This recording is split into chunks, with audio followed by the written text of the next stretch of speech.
मोक्ष मार्ग के प्रतिपादक चरम तीर्थंकर श्रमण भगवान महावीर स्वामी के चरणों में कोटि कोटि वंदन करते हुए उन्हीं के राह पर चलने वाले एक भवावतारी चर्चा चक्रवर्ती भीष्म प्रतिज्ञाधारी अखंड बाल ब्रह्मचारी आचार्य सम्राट पूज्य श्री जयमल जी महाराज साहब के चरणों में कोटि कोटि वंदन करते हुए उन्हीं के 11वें पट्टेदार आचार्य सम्राट पूज्य श्री शिवचंद्र जी महाराज साहब के चरणों में कोटि कोटि वंदन।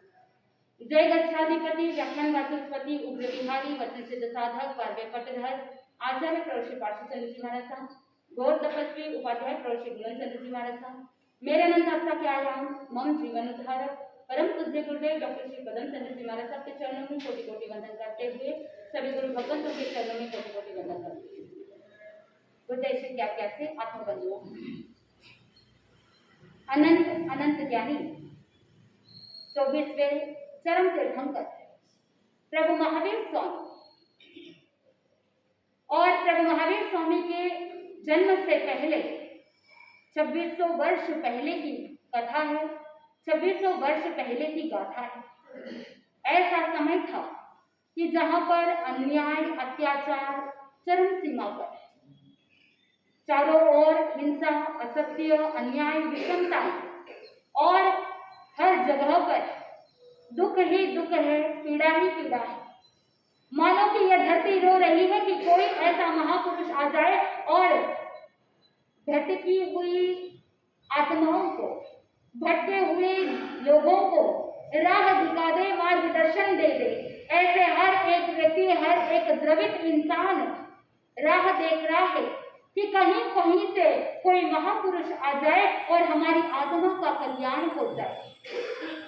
आत्मबंधु, वो एक ऐसा समय था कि जहां पर अधर्म धर्म की सुनहरी चुंदड़ी ओढ़ करके मानव विषमताओं के साथ नाटक चल रहा है, जहां पर दार्शनिक चिंतन के स्थान पर अंधश्रद्धा स्थान ले चुकी है और वहां के लोग जहां पर धर्म को स्थान देना चाहिए था, लेकिन कटे हुए पतंग के समान धर्म से कटे हुए हैं, मन अटका हुआ है, मन भटका हुआ है, भुलावे के अंदर डूबे हुए हैं, छलावे के अंदर डूबे हुए हैं।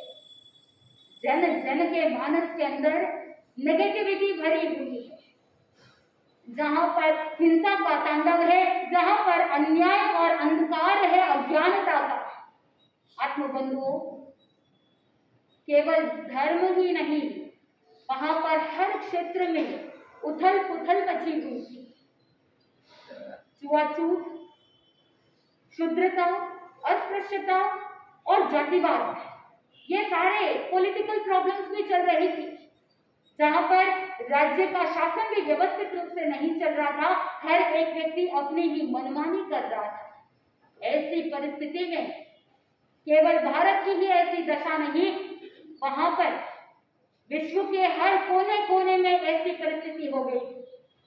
विश्व के हर कोने में व्यक्ति यही सोचता कि कोई ऐसा महापुरुष आ जाए, क्योंकि जो मातृपक्ष होता है, जो स्त्री होती है, वो घर का पालन पोषण करती है, वो गृह स्वामिनी कहलाती है। लेकिन वो समय ऐसा था कि गृह स्वामिनी के जगह पर उसे गृहदासी बना दिया जाता था। जैसे साग सब्जी बाजार के अंदर बेचे जाते थे, ठीक वैसे ही स्त्री को भी बाजार के अंदर खड़ा रख करके उसे बेच दिया जाता था। दास प्रथा और दूसरी तरफ नारी के ऊपर होने वाले अत्याचार और तीसरी तरफ छुआछूत के कारण से जो आम जनता को मानवता के राइट्स मिलने चाहिए थे, जो अधिकार मिलने चाहिए थे, उन सभी अधिकारों से वंचित कर दिए जाते हैं। मात्र एक वर्ग को बहुत ज्यादा स्थान दे दिया जाता है और कुछ ऐसे अलग अलग मतावलंबी लोग अपनी अपनी मनमानी करने लग गए। कुछ नियतिवादी सोचते थे कि जो नियति के अंदर डिसाइडेड है वो ही होने वाला है। कुछ अक्रियावादी लोग, उन्होंने सोचा कि अक्रिया ही सब कुछ है, क्रिया करने से कर्मों का बंधन होता है, कोई कर्मवादी होगा, कोई अक्रियावादी होगा। ऐसे अलग अलग अपने अपने मत चलाने वाले और आम जनता को भटकाव के अंदर ले जाने वाले। आत्मबंधुओं, ऐसी परिस्थिति में 2600 साल पहले भारतवर्ष में भगवान महावीर और तथागत बुद्ध अपने अपने क्षेत्रों में जन जन को राह बताई, जन जन को मार्गदर्शन दिया और मन के अंदर आनंद की अनुभूति हो ऐसे अंधकार को मिटाया, जिसके अंदर धर्म में अज्ञानता का जंग लगा हुआ था, उसे भगवान महावीर स्वामी ने साफ कर दिया। चाइना के अंदर लाओ त्से, कंफ्यूशियस, यूनान के अंदर पाइथागोरस, सोक्रेटिस, ऐसे अलग अलग देशों में अलग अलग क्षेत्रों में महापुरुषों का जन्म हुआ और सभी अपने अपने क्षेत्रों के अंदर जनता के अंदर संस्कृति और धर्म की क्रांति फैला गई। आत्मबंधु, इधर भारत में उस कुंड ग्राम के अंदर दो हिस्से होते हैं, एक ब्राह्मण कुंड और एक क्षत्रिय कुंड। आपने सुना था कि ब्राह्मण कुंड के अंदर देवानंदा की कुक्षी में भगवान महावीर स्वामी का जीव 10वें प्राणत देवलोक से च्युत होकर के उस गर्भ में आता है। आत्मबंधुओं, पूर्व भव का वो मद, वो अहंकार और वो मद का दर्प का जो विष था, वो दर्प का सर्प जिसने विष डसा था, वो अभी तक विष उतरा नहीं। और क्योंकि वो विष उतरा नहीं था, इसीलिए अभी तक उसका असर देखने को मिल रहा है। क्योंकि उस भव के अंदर तीसरे भव में अहंकार किया था, जाति कुल का मद किया था, लेकिन अब उदय के अंदर आया है। और इसीलिए ब्राह्मण कुल के अंदर, याचक कुल के अंदर, जहां पर उदारता हो नहीं सकती, वो शासन नहीं कर सकते, वो कर्मयोगी नहीं बन सकते, क्योंकि उस जमाने के अंदर ब्राह्मण कुल को ज्ञान योगी कहा जाता और जो क्षत्रिय कुल होता उसे कर्मयोगी कहते। आत्मबंधु, जितने भी महापुरुष हुए हैं, चाहे वो मर्यादा पुरुषोत्तम राम हो या चाहे श्री कृष्ण हो, हर एक कौन से कुल में जन्मे हैं? क्षत्रिय कुल में जन्मे हैं, क्योंकि क्षत्रिय कुल के अंदर ही उदारता होती है, शौर्यता होती है और कर्म योगी कहलाते हैं। लेकिन ब्राह्मण कुल को ज्ञान योगी कहा जाता। शास्त्र पढ़ना, वेद वेदांग पढ़ना, व्याकरण आदि का अध्ययन करना और लोगों को संस्कृत भाषा सिखाना या ज्ञान की ओर आगे बढ़ते हुए पूजा पाठ, यज्ञ, हवन आदि करते हुए वो लोग अपना जीवन यापन कर लेते। वो एक ऐसा टाइम पीरियड था जब ब्राह्मण कुल के अंदर यज्ञ के नाम पर पशु बलि चढ़ाई जाती थी, हिंसा चरम सीमा तक पहुंच गई। ज्ञानी जन कहते हैं, इतिहास साक्षी है, जब जब अन्याय अत्याचार चरम सीमा तक पहुंचती है, तब तक कोई ना कोई महापुरुष का जन्म होता है और वहां पर एक नई क्रांति होती है और उस अन्याय अत्याचार को, हिंसा के तांडव को रोकने के लिए उनका जन्म होता है। जो इंसान भटक जाता है, उस इंसान को पुनः मार्ग पर लाने का कार्य वो महापुरुष करते हैं। चाहे किसी भी मत को उठा करके देख लीजिए, जब जब भी अति हुआ है, अति का हमेशा क्या होता है? अंत होता है। इसीलिए ज्ञानी जन ने कहा, जीवन के अंदर कभी कोई भी चीज एक्सट्रीम लेवल पर नहीं होना चाहिए। जैसे आपने प्रवचन के अंदर सुना कि परिग्रह नहीं रखना, ममत्व भाव नहीं रखना, तो वहां पर भी अगर कोई व्यक्ति मूर्छा भाव की चरम सीमा तक पहुंच जाता है, वो व्यक्ति पतन के गर्त में चला जाता है। ज्ञानी जन कहते हैं कि तीव्र लोभ किया, तीव्र क्रोध, मान, माया, लोभ का सेवन करने से भी जीव कहाँ चला जा सकता है? तीव्र कषाय के कारण से तीव्र मोहनीय कर्म का बंध करेगा और मोहनीय कर्म अगर तीव्रता रहेगी तो नरक गति में भी जा सकता है। आत्मबंधु, वो मद का जहर अभी तक उतरा नहीं था, इसीलिए याचक कुल के अंदर आना पड़ा प्रभु महावीर स्वामी के जीव को। और 83वें रात्रि के दिन देवेंद्र ने आज्ञा दे दी हरिणगमेशी देव को। हरिणगमेशी देव, उसने मन के अंदर हर्षोल्लास के साथ चिंतन किया, उसने घृणा नहीं की, उसने मन के अंदर यही चिंतन किया कि अहो सौभाग्य मेरा कि आज मुझे प्रभु महावीर स्वामी जो भावी तीर्थंकर बनने वाले हैं, उस तीर्थंकर प्रभु के सेवा करने का ऐसा सुअवसर मिल रहा है। कितने ऐसे लोग होते हैं जो अपने नगर में साधु संतों को प्राप्त करके मन के अंदर हर्षोल्लास रखते हैं कि देखो आज कितना भाग्य खिला है, कितना हमारा सौभाग्य है, पुण्य उदय हुआ है कि साधु संतों की सेवा करने का ऐसा अवसर मिल रहा है, चाहे ज्ञान के रूप में हो, चाहे दर्शन के रूप में हो, चाहे तप आराधना के रूप में हो, या चाहे त्याग व्रत प्रत्याख्यान ग्रहण करने के रूप में हो, हर तरह से, चाहे सुपत्र दान के रूप में हो, अलग अलग तरह से हम साधु संतों की क्या कर सकते हैं, सेवा भक्ति कर सकते हैं। आपने कितनी सेवा करी, आपके अंदर सेवा के दौरान कैसे उलट परिणाम रहे, आपकी मन की भावना कैसी रही, वो हरिनग मेसी देव सोच रहा है आज मुझे अवसर मिल रहा है कि मैं तीर्थंकर भगवंत की कुछ सेवा कर सकूं। आत्मबंधु, वहां पर सारा इंस्ट्रक्शन देवेंद्र ने दे दिया और ब्राह्मण कुंड के अंदर जाकर के हरिनग मेसी देव जो गर्भ के जो अशुभ पुद्गल होते हैं उनको पृथक किया, अलग किया और शुभ पुद्गलों से स्थापित करते हुए उन्हें उठाया और पुनः त्रिशला माता के गर्भ में स्थानांतरित कर दिया। और त्रिशला माता वो भी गर्भवती थी तो उसका गर्भ इधर देवानंदा के अंदर ट्रांसफर कर दिया गया। आत्मबंधुओं, आगे हमें ये देखना है कि देवानंदा की कुक्षी के अंदर जो गर्भ में तीर्थंकर का जीव आया था, जो 14 स्वप्न देखे थे, लेकिन पुनः उसे 83वीं रात्रि के दिन स्वप्न आता है कि उसके मुख से सारे ही 14 स्वप्न बाहर चले जा रहे हैं।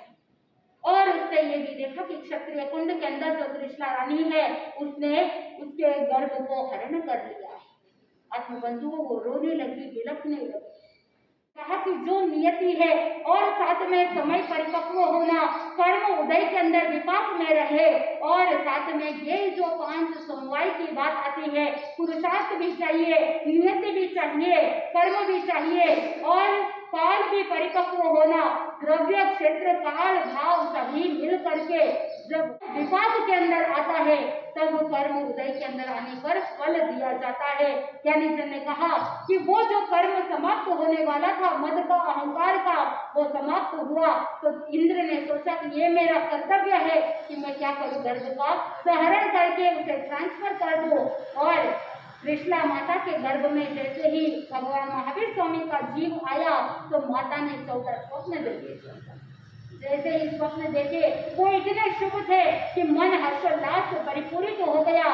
और अगले दिन उसी रात्रि के समय में जब कोई शुभ स्वप्न देखा जाता है तो पुनः वो व्यक्ति निद्रा नहीं लेते, वो मन के अंदर यही चिंतन करते हैं कि शुभ स्वप्न है तो इसका फल जाना नहीं चाहिए, वेस्ट नहीं होना चाहिए, इसलिए वो पूरी रात्रि धर्म जागरणा में व्यतीत करते हैं। और वहां सिद्धार्थ राजा के पास जाकर के वो कहती है कि मैंने ऐसे अमुक अमुक स्वप्न देखे। तो राजा सिद्धार्थ कहते हैं कि तुमने जो स्वप्न देखे हैं उसके फलस्वरूप कोई एक परम कल्याणकारी ऐसे पुत्र की प्राप्ति हो सकती है, इसीलिए तुम बहुत धन्य हो। और सराहना करते हुए उन्होंने यही कहा कि अगले दिन प्रातःकाल राज्यसभा में आप भी आ जाना, स्वप्न पाठकों को मैं बुला लूंगा और इसे विस्तार से क्या करना, स्वप्न के फल को जान लेना। अगले दिन राज्यसभा में स्वप्न पाठकों को बुलाया गया। रानी त्रिशला ने सारे स्वप्न हूबहू जैसे देखे थे वैसे के वैसे स्वप्न पाठकों के समक्ष बता दिया। स्वप्न पाठक आपस में विचार विमर्श करते हुए, चर्चा करते हुए सभी एक साथ हाथ जोड़ करके राजा और रानी के समक्ष कहने लग जाते हैं कि राजन, ये जो 14 स्वप्न है, सामान्य रूप से कहा जाता है कि टोटल स्वप्न 72 होते हैं, उसमें 42 सामान्य है और 30 महास्वप्न है। और इन 30 महास्वप्न में से तीर्थंकर की माता या चक्रवर्ती की माता 14 महास्वप्न देखती है। तो निश्चित रूप से अगर आपका पुत्र का जन्म होने वाला है और ये पुत्र अगर गृहस्थ में रहेगा तो चक्रवर्ती के समान एक शूर वीर कर्म योद्धा बनेगा, और अगर संयम अंगीकार करेगा तो धर्म प्रवर्तन करने के लिए तीर्थंकर बनेगा। साथ में एक एक स्वप्न की फल भी इंडिविजुअली बता दिया कि लक्षण क्या हो सकते हैं। वहां पर बताया गया कि सबसे पहले रानी ने कहा कि मैंने एक ऐरावत हाथी को मुख में प्रवेश करते हुए देखा, यानी जन कहते हैं कि हाथी जो होता है वो बहुत ही बलशाली होता है और साथ में संग्राम के अंदर शत्रुओं को परास्त करने वाला होता है। तो वो स्वप्न पाठक कहने लगते हैं कि जिस तरह से हाथी संग्राम को लड़ करके विजयी बन जाता है, ठीक उसी प्रकार आपके गर्भ से जो तीर्थंकर का जीव आने वाला है, वो तीर्थंकर सभी कर्म रूपी शत्रुओं का नाश करके सम्राट बनने वाले हैं, यानी मोक्ष के सम्राट बनेंगे। और दूसरा स्वप्न बताया कि वहां पर श्वेत वृषभ यानी बैल मुख में प्रवेश करते हुए देखा। बैल का मतलब क्या है? ऋषभ क्या करता है? भार को वहन करता है। ठीक उसी प्रकार कहा जाता है कि जो तीर्थंकर का जीव है वो संयम रूपी भार का वहन करेंगे। और साथ में ये भी कह दिया, श्वेत यानी व्हाइट, शुक्ल ध्यान और शुक्ल लेशा का प्रतीक है, यानी ध्यान की उस विशुद्ध पराकाष्ठा तक पहुंच जाएंगे और शुक्ल ध्यान शुक्ल लेशा के माध्यम से अपनी आत्मा को भावित करेंगे। तीसरा स्वप्न वो माँ कहती है, वो तृष्णा रानी कहती है कि मैंने देखा कि एक केसरी सिंह मुंह में प्रवेश कर रहा है। उस समय वो स्वप्न पाठक कहते हैं केसरी सिंह तो जंगल का राजा होता है और हाथी हो या कोई भी दूसरे पशु हो वो सब डर करके भाग जाते हैं। ठीक उसी प्रकार तीर्थंकर का जो जीव होता है इस स्वप्न के फलस्वरूप सिंह के समान पराक्रमी होंगे और जितने भी पाखंडी हैं वो सभी पाखंडी भी क्या हो जाएंगे? भाग जाएंगे। चौथे स्वप्न के अंदर त्रिशला रानी ने कहा कि मैंने देखा कि लक्ष्मी गीत गाते हुए घर के अंदर प्रवेश कर रही है। उस समय स्वप्न पाठक कहते हैं कि लक्ष्मी जो है वो रिद्धि समृद्धि प्रदान करने वाली है। ठीक उसी प्रकार तीर्थंकर जो होते हैं वो समस्त प्रकार की रिद्धि समृद्धियों के लक्ष्मी से परिपूर्ण होंगे, केवल ज्ञान रूपी लक्ष्मी को प्राप्त करेंगे।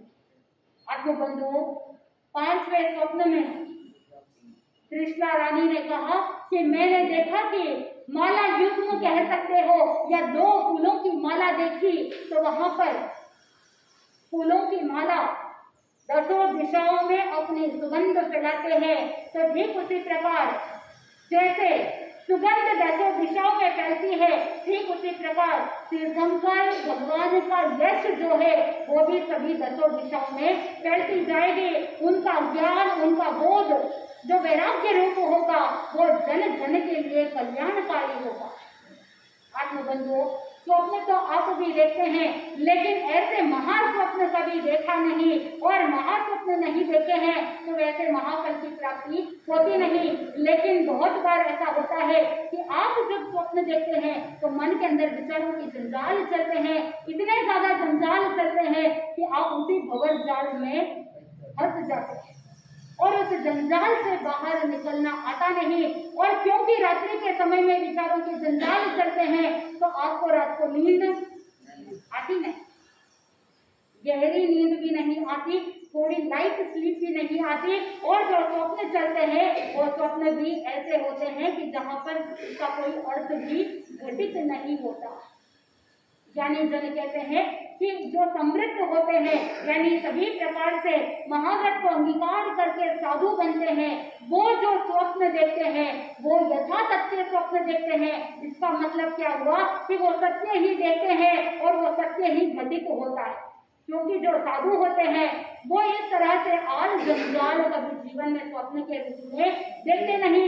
उनके विचारों की इतनी शुद्धता होती है, उनकी पुण्यवानी इतनी अधिक होती है कि फर्स्ट ऑफ ऑल वो स्वप्न देखेंगे नहीं और जो देखेंगे तो वो क्या होगा? सत्य होगा। लेकिन जो असमृद्ध होते हैं यानी जो अव्रती होते हैं वो जो स्वप्न देखते हैं वो सत्य भी हो सकता है और असत्य भी हो सकता है। और जो समृद्ध होते हैं इसका मतलब कुछ व्रति है कुछ अव्रति है। इस तरह से समृद्ध जो होते हैं उनके भी जो देखे हुए स्वप्न होते हैं वो सत्य भी हो सकता है, असत्य भी हो सकता है और मिश्र भी हो सकता है। आत्मबंधुओं, भगवती सूत्र के अंदर स्वप्न के बारे में इतना डिटेल से हमको भगवान महावीर स्वामी ने बताया कि स्वप्न जो होते हैं वो मनुष्य ही देखते हैं। ज्ञानी जन ने ये भी बताया। वहाँ स्वप्न पाठक उत्तर दे रहे हैं, एक एक स्वप्न के बारे में बता रहे हैं। पहला स्वप्न कौन सा था? पहला था हाथी, दूसरा था ऋषभ, तीसरा सिंह और चौथा लक्ष्मी और पांचवा फूलों की माला। अब छठे स्वप्न के अंदर बताया, कृष्णा रानी कह रही है कि मैंने देखा कि चंद्रमा मेरे मुख में प्रवेश कर रहा है। चंद्रमा शीतलता का प्रतीक है। कहते हैं आंखों को शीतलता प्रदान करने वाला, आंखों को आनंद प्रदान करने वाला वो चंद्र। जिस तरह से अगर किसी की आंखें कमजोर है तो क्या करना चाहिए? नमोतुनम के अंदर आप बोलते हैं चक्षुदयानम, चक्षुदयानम। चक्षुदयानम का मतलब है चक्षु प्रदान करने वाले तीर्थंकर भगवान, यानी जो चक्रेंद्र स्वयं अरिहंत और सिद्ध की स्तुति करने वाले। इसीलिए नमोतुनम को चक्रस्थल स्तोत्र का, ये मंत्र भी कह सकते हो, स्तोत्र भी कह सकते हो या पाठ भी कह सकते हो, जिसमें अरिहंत और सिद्ध की स्तुति की गई। किसने स्तुति की? चक्रेंद्र महाराज ने स्तुति की, इंसान ने नहीं, देवताओं ने स्तुति की। कैसे सिद्ध भगवान होते हैं, कैसे अरिहंत भगवान होते हैं, जो चक्षु प्रदान करने वाले। कौन से चक्षु? ज्ञान रूपी चक्षु प्रदान करने वाले। द्रव्य चक्षु नहीं, चर्म चक्षु नहीं, भाव चक्षु को प्रदान करने वाले, ऐसे चक्षुदयानम। लेकिन ज्ञानी जन कहते हैं कि आगम का एक एक शब्द, आगम का एक एक वाक्य भी मंत्र के समान है। आप जिस लक्ष्य के साथ स्तुति भक्ति करेंगे, आप जिस लक्ष्य से माला फेरेंगे, उसकी सिद्धि हो जाएगी। आप अगर श्रद्धा से चक्षुदयानम की माला फेरेंगे तो आपके आंखों के विजन में भी फर्क पड़ सकता है। क्या चाहिए? श्रद्धा चाहिए। और साथ में ज्ञानी जन ये भी कहते हैं, अमूमन रिसर्च ये कहता है कि शरद पूर्णिमा के दिन अगर चंद्रमा पर एकटक देखते हुए, दृष्टि को केंद्रित करते हुए ध्यान किया जाता है तो आंखों की रोशनी अच्छी होती है। पुराने जमाने के अंदर शरद पूर्णिमा में उस चंद्रमा की रोशनी में सुई को पिरोई जाती थी ताकि आंखों की रोशनी तेज हो सके, और भी बहुत सारी चीजें करते थे। और शरद पूर्णिमा के चंद्रमा की रोशनी के अंदर इतना पावर होता था, हीलिंग कैपेसिटी होती थी कि वहां पर चंद्रमा के किरणों के माध्यम से वस्तुओं को हील किया जाता। वो जमाना था जब खीर बना करके चंद्रमा की रोशनी के अंदर रखा जाता और फिर उसे और ज्यादा पॉजिटिव एनर्जाइज किया जाता। आज वो सारे जो एनर्जेटिक पावर जो पुराने जमाने में रखते थे वो सब व्यक्ति भूल जाता है। ज्ञानी जन कहते हैं, स्वप्न पाठक कहते हैं कि जिस तरह से चंद्रमा शीतलता प्रदान करने वाले हैं, ठीक उसी प्रकार तीर्थंकर भगवंतों की वाणी, उनका जीवन भव्य जीवों को आनंद प्रदान करने वाला होगा। क्योंकि जो जो भव्य जीव होंगे और जो जो तीर्थंकर भगवंतों के सानिध्य में आने वाले होंगे, उनका आत्मा का कल्याण सहज में हो जाएगा। तीर्थंकर भगवंतों के सानिध्य में भव्य जीव अपने आत्मा के भीतर शांति की अनुभूति करेंगे, शीतलता का अनुभव करेंगे। सातवें स्वप्न के अंदर कहा कि मैंने सूर्य को देखा। सूर्य का मतलब क्या है? तेज। सूर्य प्रकाश देने वाला है। ठीक उसी प्रकार तीर्थंकर भगवंत भी अंधकार, अज्ञानता का अंधकार दूर करते हुए ज्ञान का प्रकाश फैलाएंगे। आठवें स्वप्न के अंदर ध्वजा, जिसके ऊपर चिन्ह है महेंद्र ध्वजा। कुछ किताबों में आपको महेंद्र ध्वजा लिखा हुआ मिलेगा, कुछ किताबों में ध्वजा लिखी हुई रहेगी। आत्मबंधुओं, ध्वजा फहराती है। ठीक उसी प्रकार स्वप्न पाठकों ने कहा कि जिस तरह से तीर्थंकर भगवान संपूर्ण तीनों लोक के अंदर धर्म की ध्वजा फहराने वाले हैं, और वहां पर यह भी बताया गया कि जिस तरह से तीर्थंकर भगवंत विराजमान होंगे समवचरण के अंदर, तो उनके ऊपर क्या रहेंगे? 3 छत्र रहेंगे। आत्मबंधुओं, 9वें स्वप्न के अंदर क्या देखा? कि इतने ही वर्षों से सुनते आए हैं। 14 स्वप्नों के बारे में कल्पसूत्र में भी सुना है और आगे के स्वप्न में बताया जाता है। 9वें स्वप्न में कुंभ कलश, कलश पूरा भरा हुआ है। ये कुंभ कलश जिसके अंदर परिपूर्ण है, भरा हुआ है, तो वहां पर स्वप्न पाठक कहते हैं कि गुणों से परिपूर्ण होंगे तीर्थंकर भगवान। कहते हैं कि उस कलश के अंदर जैसे अमृत रहता है, ठीक उसी प्रकार तीर्थंकर भगवंतों के जीवन में गुणों रूपी अमृत भरा हुआ रहेगा और जन जन को वो क्या करेंगे, बोध देते हुए आगे बढ़ाएंगे। 10वें स्वप्न के अंदर देखा पद्म सरोवर। पद्म सरोवर के अंदर बहुत सारे ऐसे पक्षियां होते हैं जो वो पक्षी वहां पर सेवते हैं, पद्म सरोवर के उस मनोरम वातावरण का अनुभव करते हैं। ठीक उसी प्रकार तीर्थंकर भगवंतों की सेवा भी देव देवियां करते हैं और सभी लोग उनको पूजेंगे, यानी तीर्थंकर भगवान वंदनीय होंगे, पूजनीय होंगे और सेवने वाले होंगे, यानी सभी समस्त संसार के जीव उनकी सेवा करेंगे।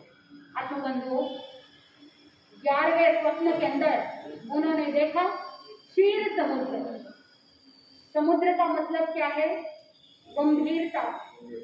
आप नदी के अंदर एक पत्थर डालोगे तो वहां पर रिपल्स होंगे और वहां पर कंपन होगा और वहां पर हलन चलन होगी, हवा का झोंका आएगा तो वहां हलन चलन होगी।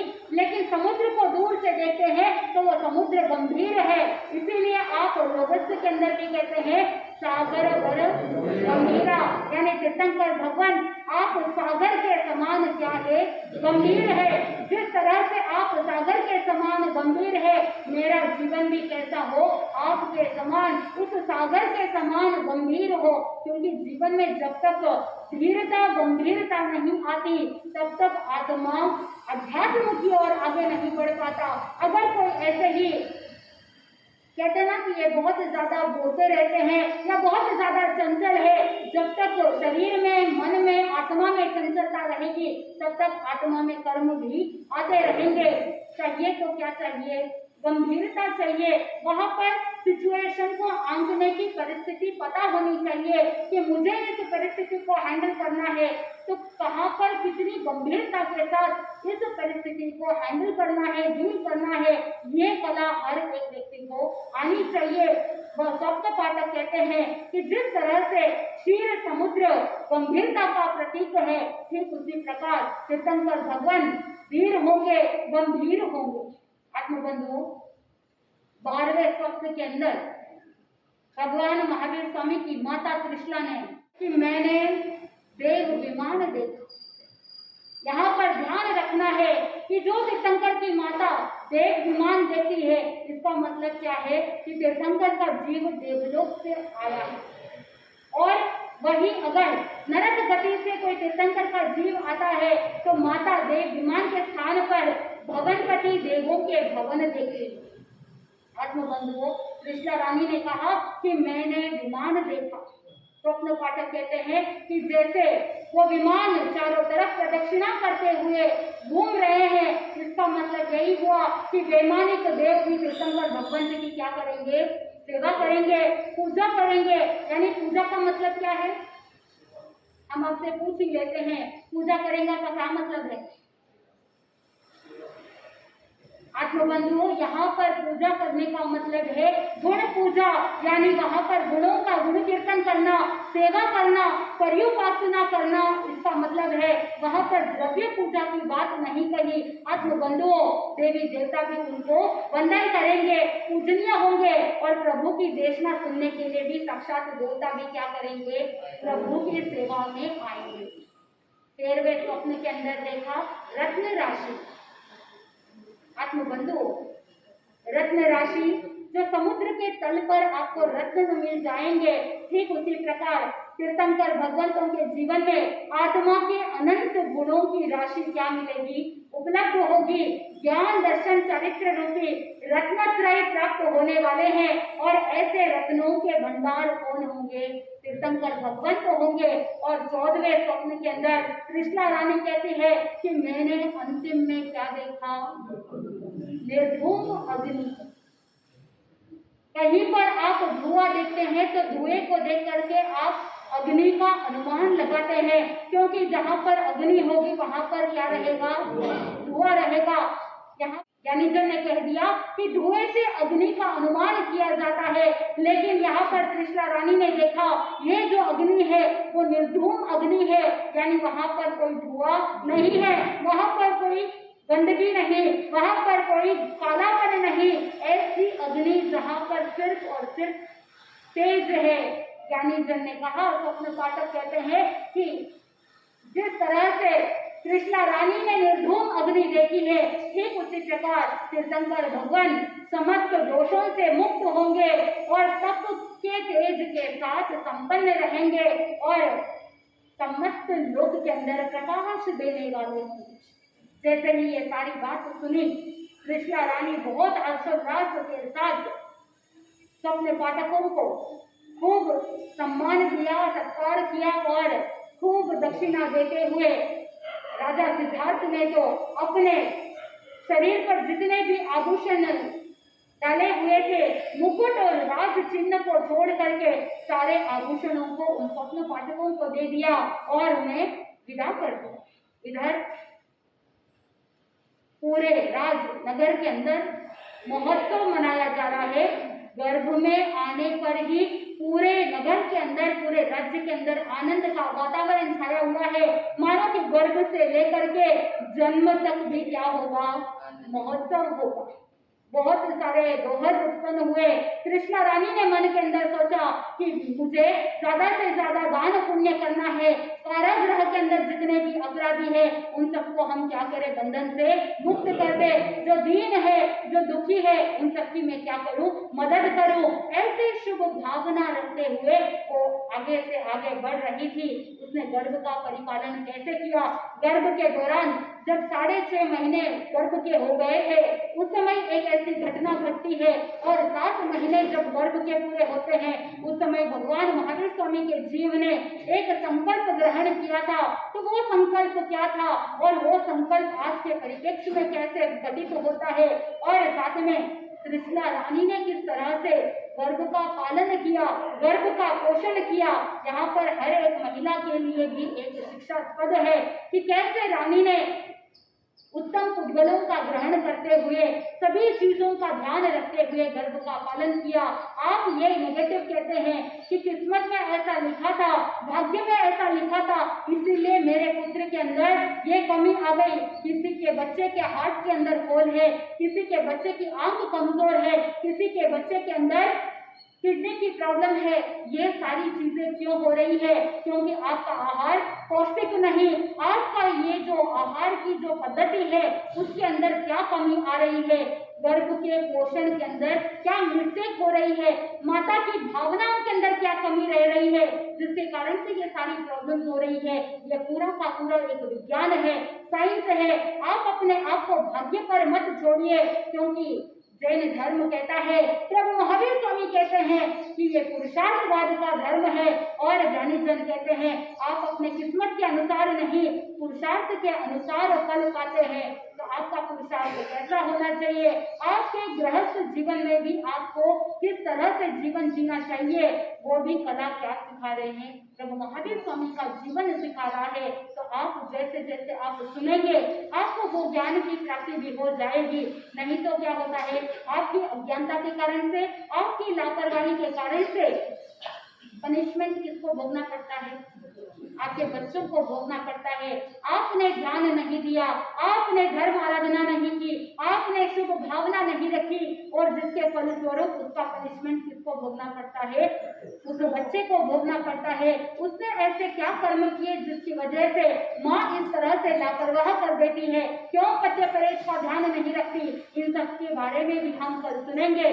कैसे हमारे जीवन में हम स्वयं के लिए भी अच्छा सोचे, स्वयं के लिए भी अच्छा जीवन जिए, और साथ में आप जिस गृहस्थ जीवन में जी रहे हैं, आपके आश्रित जो परिवार के सदस्य हैं, आपके बच्चे, आपके पोता पोती, आपके जो भी जनरेशन है, जेनेटिक मटेरियल जिसे कहते हैं, डीएनए के अंदर जो कमी हो जाती है, वो साइंस क्या कह रहा है, ये सब कुछ आप जैसे जैसे आप सुनेंगे आपको सच्चे तथ्य पता चलेगा और आप केवल किस्मत पर नहीं छोड़ते हुए सम्यक पुरुषार्थ करते हुए संसार से ऊपर उठने का प्रयास करेंगे तो आनंद की प्राप्ति होगी।